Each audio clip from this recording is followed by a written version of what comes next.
السلام علیکم ورحمۃ اللہ وبرکاتہ۔ مجھے امید ہے کہ آپ لوگ خیریت سے ہوں گے۔ اللہ پاک آپ لوگوں کو خوش رکھے، آباد رکھے، رمضان شریف کی برکتوں سے مالا مال کرے۔ دوستو، دو خبریں میرے پاس آئی ہیں اور دونوں ہی بڑی افسوسناک ہیں۔ یعنی کہ دو حافظ قرآن مسجد میں قرآن سنا رہے تھے، اسی فکر میں تلاوت کر رہے تھے، اپنا دور کر رہے تھے، اسی دوران دو حافظوں کا انتقال ہوا۔ ہر شخص کی یہ تمنا ہوتی ہے کہ میں حافظ قرآن بنوں، ماں باپ کی بھی تمنا ہوتی ہے میری اولاد حافظ قرآن بنے، اور قرآن مکمل ہونے کے بعد میں وہ ایک بار ہمارے جیتے جی ہمارا بیٹا تراویح میں قرآن مکمل سنا دے۔ اگر یہ نیت ہے ماں باپ کی کہ میرا بچہ حافظ قرآن بنے اور وہ رمضان شریف میں تراویح پڑھائے قرآن کے ساتھ، تو وہ تمنا پوری بھی ہو جاتی ہے۔ ایک شعر ہے کہ قبر کی مٹی نہ کھا پائے گی حافظ کا بدن، خوب روشن ہوگی تربت حافظ قرآن کی، خوب روشن ہوگی تربت حافظ قرآن کی۔ جنہیں آیات قرآنی زبانی یاد ہے، ان کی لحد محفوظ رہتی ہے، کفن میلا نہیں ہوتا۔ یہ قرآن کی برکت ہے۔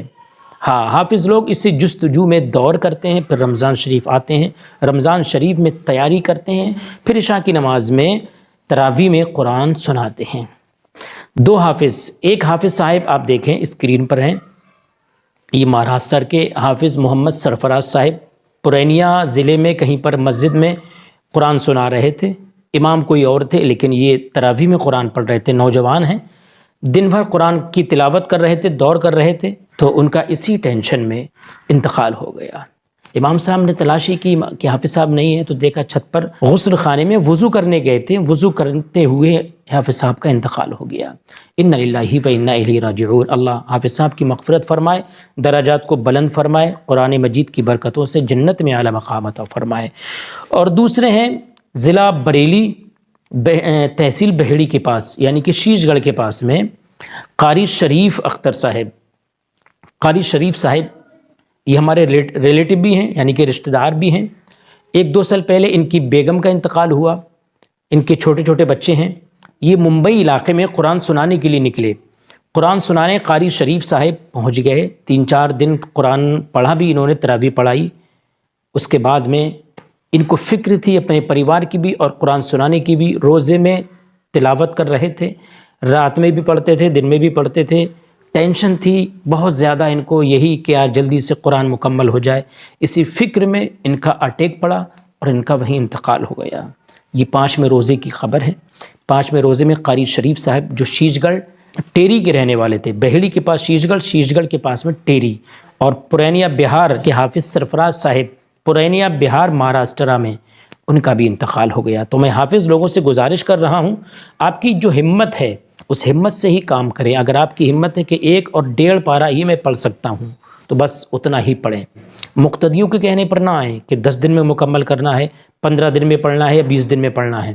آپ سیدھے سے کہہ دیں کہ مجھے 25ویں شب میں ختم کرنا ہے یا 27ویں شب میں ختم کرنا ہے۔ اگر آپ کے اندر کیپیسٹی ہے اتنی تو ٹھیک ہے، نہیں ہے تو ان سے منع کر دو۔ کچھ لوگ ایسے ہیں حافظ جو واقعی ان کے اندر جذبہ ہے، وہ 10 دن کا سنانے کے بعد میں وہ ٹھیک گھر پر پھر آرام کرتے ہیں، پھر الحمدللہ سے تراویح پڑھتے ہیں، وہ ٹھیک ہے خیر۔ لیکن کچھ حافظ ایسے ہیں جن کے اندر یہ ہوس ہے، ایک لالچ بھی پیدا ہو جاتا ہے کہ 10 دن کا اس مسجد میں پڑھ لوں، پھر 10 دن کا دوسری مسجد میں پڑھ لوں، پھر 10 دن کا تیسری مسجد پڑھ لوں، یعنی کہ 3 جگہ کا انعام مجھے مل جائے، ہاں پورے سال کا خرچہ ایک ہی مہینے میں آ جائے۔ یہ ہوس اچھی نہیں ہے، یہ لالچ اچھا نہیں ہے، مسئلے کے اعتبار سے بھی اچھا نہیں ہے، آپ کی صحت کے اعتبار سے بھی اچھا نہیں ہے۔ مسئلہ تو یہ ہے کہ اگر حافظ قرآن کے دل میں یہ ذرا سا بھی یہ پیسے کا لالچ ہے تو اس کے پیچھے نماز نہیں ہوگی۔ یہ مسئلہ ہے اگر پیسے کا لالچ ذہن میں رکھ کر کہ یار مجھے زیادہ مل جائیں پیسے، یہ ذہن میں رکھ کر نماز پڑھائے گا، قرآن پڑھائے گا، تو اس کے پیچھے نماز نہیں ہوگی، یہ مسئلہ ہے۔ جی ہاں، ٹھیک ہے دوستو، مجھے بھی دعا میں یاد رکھیں، اور حافظ صاحب جو 2 حافظ قرآن دنیا کو الوداع کہہ گئے ان کے لیے دعا کریں، اللہ ان کو جنت میں اعلیٰ مقام عطا فرمائے۔ ٹھیک ہے دوستو، پھر ملیں گے انشاءاللہ۔ اس ویڈیو کو آگے شیئر کریں، تب تک کے لیے اپنا خیال رکھیں۔ اسلام زندہ باد، قرآن زندہ باد، اور ہندوستان پائندہ باد۔ اللہ